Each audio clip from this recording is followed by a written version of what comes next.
Ето и кои са участниците в предаването. Добър вечер на заместник-председателя на Централната избирателна комисия Румяна Сидерова. Здравейте и добре дошли.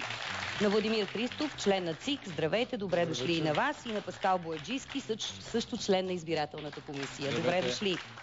И представителите на активния неправителствен сектор. Добър вечер на Мирела Цветанова от Сдружение Ego-Политика. Здравейте.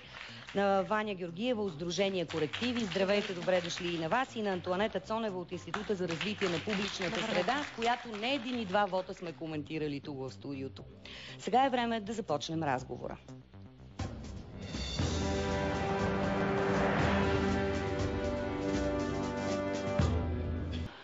Ego-Политико. Млади хора, които са също студенти, също амбицирани да помогнат в това в първия ни опит в модерната ни история да направим такъв референдум. Какво очаквате да се случи? Смятате ли, че има интерес към това да се изяви воля, да се изяви глас? Вижте, аз мисля, че в момента всичко е в норма, като си има предвид, че това нещо се прави за първи път в новата демократична история на България. Нормално е в момента много хора да знаят, да са запознати с технологията, как се гласува на референдум, други да не са запознати. Точно заради това ние като студенти се наемаме с разяснителната кампания и мисля, че тя ще постигне нужния успех. Всеки, който отиде в деня на референдума, да гласува с ясната, с знанието защо го прави. И се надяваме това информационната кампания да достигне до максимален брой хора. Искам да попитам вас, студентите, младите и активни хора. Българите в чужбина, също както на избори, още една прилика, ще могат да гласуват в този референдум. Смятате ли, че е необходимо по някакъв специален начин те да бъдат информирани за това, което се случва тук? Аз мисля, че те ще използват всички възможни канали, които се използват и в България. Тук се радвам, че ние като студентско сдружение сме избрали един начин, който реално няма граници. Ние сме избрали информационна кампания, в социалните мрежи. Тоест, ако гражданите в чужбина... Но представете, че ви прекъсвам, става въпрос за информационна кампания, въобще за това какво е референдум и как да участваме в него, а без да застъпвате едната или другата теза. Точно така. Нашата кампания ще бъде базирана на най-важните части и текстове от Изборния кодекс, от Закона за прякото участие на гражданите в държавната власт и местно самоуправление. Точно по този начин ние ще гарантираме и своята неутралност. Затова биха призовала и хората в чужбина, които нямат възможност да се информират от медиите, нека да използват нашата страница, която бих искала да отбележа, че е още проектна. Тя все още не е създадена. Това е един от начините, по които могат да се информират относно технологиите на вота. Имате ли някаква идея 2 милиона да бъдат събрани като дарение за разясняване на теза? Малко или много са? Как ви звучат на вас? Мирела?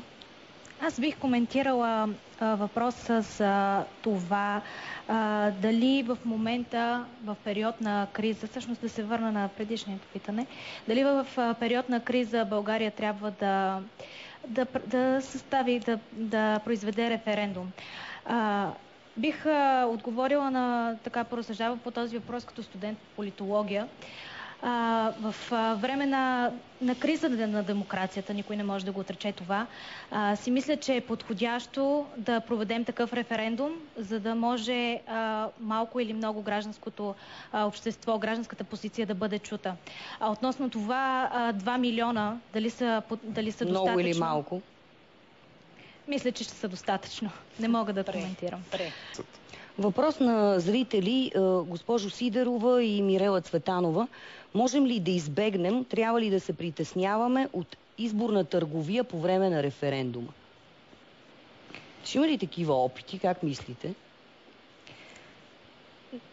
Мисля, че не би трябвало. Тук не говорим за партии, както всички знаем, купуването на гласове е една практика по време на парламентарни или каквито и да е други избори. Надявам се, че няма чак толкова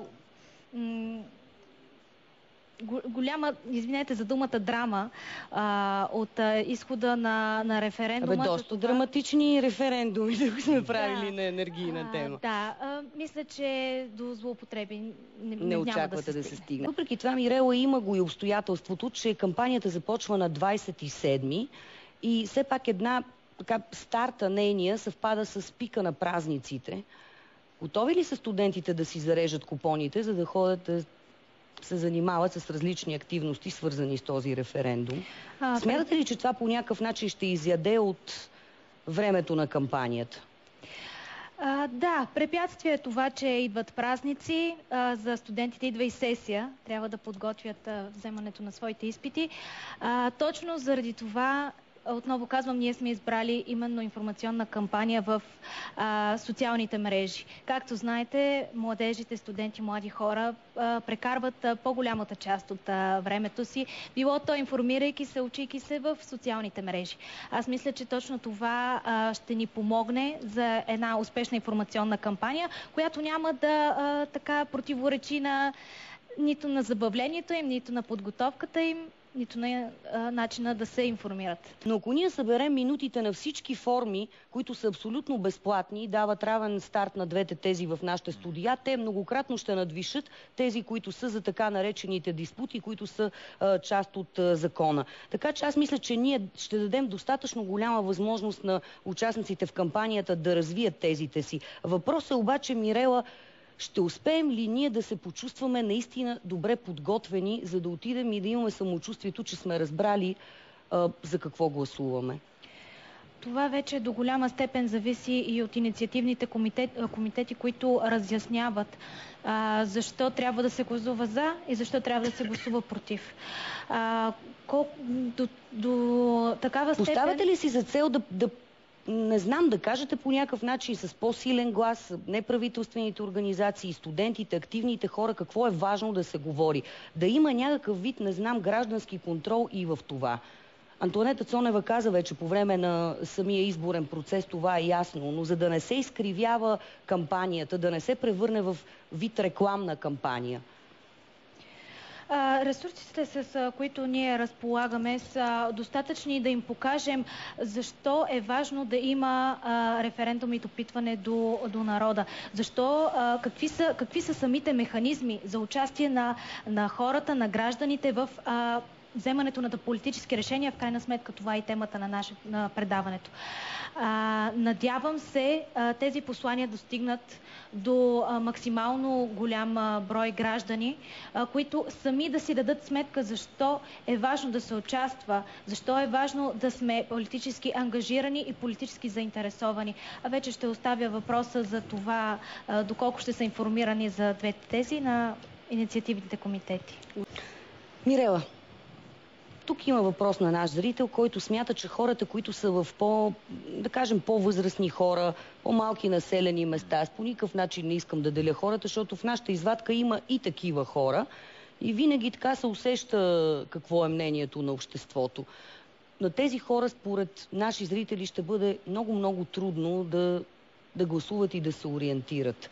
Смятате ли, че някой няма да се опита да злоупотреби с техния глас? Разбира се. В най-малките населени места е силно възможно.